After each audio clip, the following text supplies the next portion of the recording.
Hansı bəstəkarımız Cəvahirlər Nehru mükafatına layiq görülüb? A. Qara Qarayev, B. Arif Məlikov, C. Niyazi, D. Fikrət Əmirov.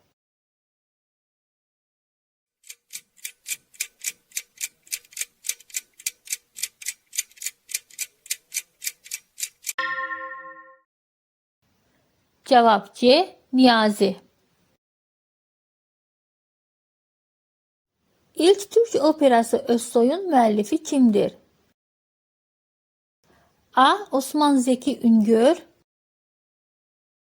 B. Ahmet Adnan Saygun, C. Münir Hayri Egeli, D. Ülvi Cemal Erkin.